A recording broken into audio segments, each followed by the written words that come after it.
Hello, today's story takes place in Kaohsiung City, Taiwan. This is the second largest city in Taiwan and is often regarded as the most livable city in the country. In the southwestern part of Kaohsiung lies a district called Kaohsiung, an area rich in tourism resources and a significant cultural hub. Kaohsiung blends various religions, such as Taoism and Buddhism, while preserving many traditional customs.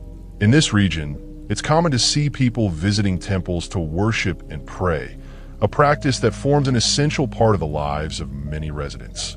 Along Yumen Road in Kaohsiung District lived a family of 6, deeply rooted in spiritual beliefs.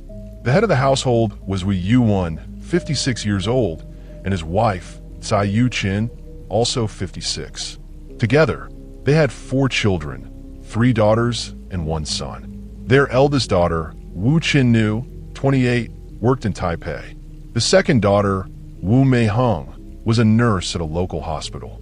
The third daughter, Wu Mei-er, was a university student, and their youngest child, Wu Wangyuan, a 20-year-old son, worked at a local printing shop.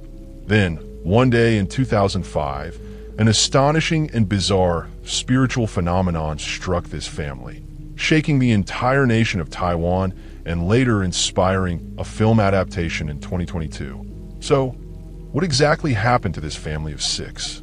Let's rewind to April 11th, 2005. On that Monday afternoon, it was watching TV at his home on Yumen Road in Kaohsiung when he heard an urgent knocking at his door. Standing up to answer, he found his neighbor, Wu Yuan, outside, looking anxious and distressed. Something clearly wasn't right. Wu told A to call an ambulance immediately before rushing off without explaining who needed help. Confused by his neighbor's plea, A quickly got dressed and headed toward Wu's house to find out what was happening. Wu's home was a 3-story building flanked by adjacent houses.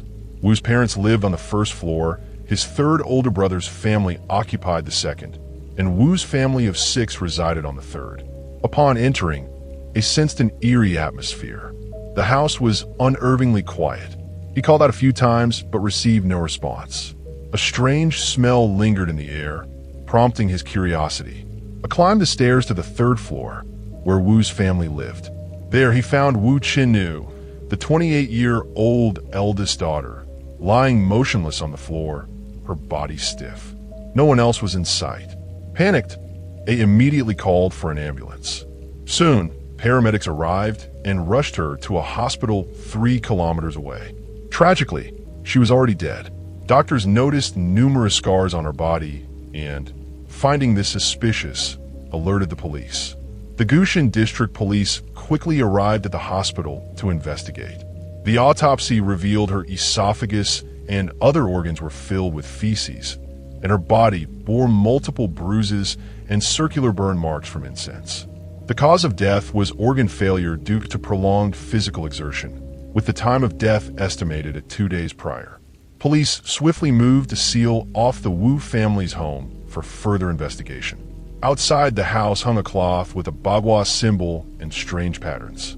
A red Bagua object and a yellow talisman adorned the door, while more talismans were taped to the windows. Black clothing hung outside the 3rd floor windows.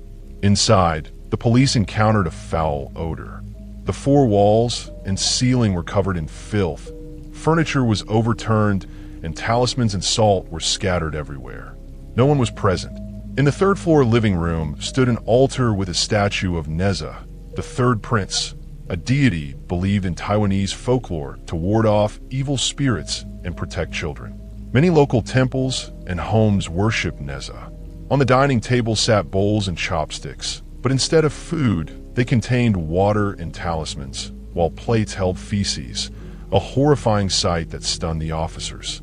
The eldest daughter of the Wu family had died in this strange house, and her family had vanished collectively. This was the most bizarre case the local police had ever encountered. The Wu household consisted of 6 members, Wu Yuan, 56, and Tsai Yu Chin, 56, who did odd jobs to make ends meet. Wu Chin-nu, 28, a convenience store manager in Taipei, living with her boyfriend.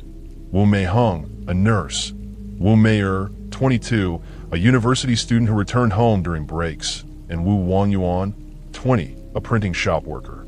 They were an ordinary local family until this incident. After the event, neighbors reported to the police a series of strange occurrences involving the Wu family over the past 2 months. They described secretive gatherings and claimed the family had been collectively possessed. The noise had disturbed neighbors constantly, and relatives living on the first and second floors had fled to a nearby hotel out of fear. The deeply superstitious Wu family not only worshipped deities, but frequently visited temples to collect talismans. By April 14th, 3 days after the incident, police located the 5 remaining Wu family members at a temple in Tainan City. All bore bruises and incense burned similar to those on Wu Qinnu. Shockingly, they genuinely believed their eldest daughter was still alive and that only the demon within her had died. The police brought them in for questioning, but the process was far from smooth.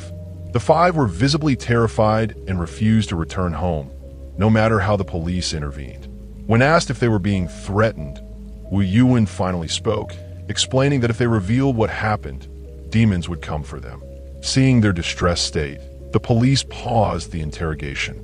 The story dominated national media, sparking widespread attention and debate. Under pressure to prevent the 5 from remaining under a collective delusion and acting recklessly, the police devised a plan. They brought in an artifact called the Emperor's Ruler, a peachwood talisman engraved with charms and text, believed in legend to dispel evil spirits with a single strike. Its presence calmed the Wu family, gradually coaxing them to share details of the ordeal. 2 months earlier, in February 2005, Wu Mei'er, the 22-year-old youngest daughter, returned to Kaohsiung for winter break. She began experiencing recurring nightmares, headaches, and insomnia, leaving her dazed and unrest. On a friend's suggestion, she visited a temple in Nanzi District, Kaohsiung, where a monk performed a soul-calling ritual. Local folklore holds that prolonged fear can cause a person's soul to leave their body, leading to abnormal behavior, which such rituals aim to remedy by calling the soul back. Though her symptoms eased, Wu Mei'er grew increasingly fearful, sensing impending doom. She told her parents she'd encountered Neza, who warned that her eldest sister in Taipei must return home before months end or face mortal danger. The superstitious Wu couple took this seriously. Previously, they consulted a high monk who, despite never meeting them, described their family's troubles and hinted at pervasive impurities. Believing the monk, they'd invited him to exorcise their home and had moved Neza's statue elsewhere. Now, linking their daughter's vision to that act, they saw it as a divine warning for disrespecting Neza. They hurriedly restored the statue, prayed for forgiveness, summoned their 2 local children home, and Tsai Yuqin traveled to Taipei to retrieve Wu Qinnu. Surprised by her mother's sudden visit, Wu Qinnu sensed trouble after hearing about Neza's prophecy. Raised in a spiritual household and a believer herself, she worshipped deities at her Taipei home. Alarmed, she quit her job and returned to Kaohsiung with her mother. The family rejoiced at her safe return, with Wu Yuan preparing a feast. But the relief was short-lived. That night, Wu Qinnu awoke from a nightmare, drenched in sweat, recounting a vision of a strange man assaulting and killing her. Recalling Neza's warning, she grew terrified. Her mother rushed to her side, and they prayed together before the ancestral altar, hoping for protection. Yet the nightmares persisted nightly, driving Wu Qinnu into a sleepless, paranoid state. Her mental and physical health deteriorated. She became hypersensitive and began self-harming. Desperate, Wu Yuan took her to the Nanzi temple where Wu Mei'er had been treated, believing it held answers. With the monk's help, Wu Qinnu's condition briefly stabilized. Feeling recovered, she planned to return to Taipei. Her parents were relieved until March 2nd, when a mysterious phone call triggered a relapse. Afterward, she declared herself Guanyin Bodhisattva, laughing hysterically and dancing wildly, claiming to banish the family's woes. When her mother tried to intervene, Wu Qinnu clawed at herself with unnatural strength, bruising and bloodying her body. To stop her, the family tied her with hemp ropes, halting the chaos temporarily. Convinced she was possessed, The 5 remaining members knelt all night before the altar, seeking divine aid. The next day, they returned to the temple for another soul calling, but it worsened her state. On March 5th, the Wu couple sent their 3 daughters to Wuji Mountain for a month-long meditation retreat, hoping it would expel the evil within Wu Qinnu. Meanwhile, they sought a renowned exorcist skilled in feng shui and deity invocation. Costing a fortune, the exorcist arrived but hesitated upon entering, declaring the house a den of calamity overrun by demons. He warned that lingering would turn the spirits against him. Despite his reluctance, the couple begged for help.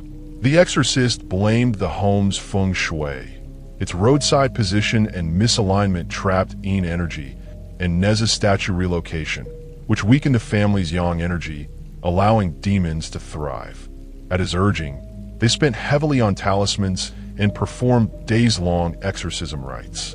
Whether psychological or not, the 3 at home felt lighter afterward, while the daughters meditated peacefully. On April 3rd, the daughters returned, with Wu Qinnu seemingly restored. The family savored a fleeting happiness. But the next day, chaos erupted anew. All 6 began chanting, claiming divine identities. Wu Yuan as the Jade Emperor, Cai Yuqin as the Queen Mother, Wu Qinnu as Guanyin, Wu Meiheng as a Celestial Maiden, Wu Mei'er as Neza, and Wu Wangyuan as a Divine General. They turned the house into a battleground, attacking each other inexplicably. Talismans were plastered everywhere. The younger daughters donned black robes, and Wu Wangyuan danced with candles. Relatives on the lower floors fled to a hotel, as did some neighbors, though none called the police. The Wus believed demons possessed them, and the gods had taken over to expel evil. Convinced everyone harbored malevolence, they burned incense, scattered sticky rice and salt, and wielded brooms and altar tablets as weapons. Wu Qinnu bore the brunt, deemed the root of evil with a vile spirit inside her. The family attacked her mercilessly, believing it purged her taint. Physically exhausted, she endured silently. They stopped eating, claiming food was corrupted, subsisting on talisman water, and even consuming and smearing feces, thinking demons despised filth and would flee.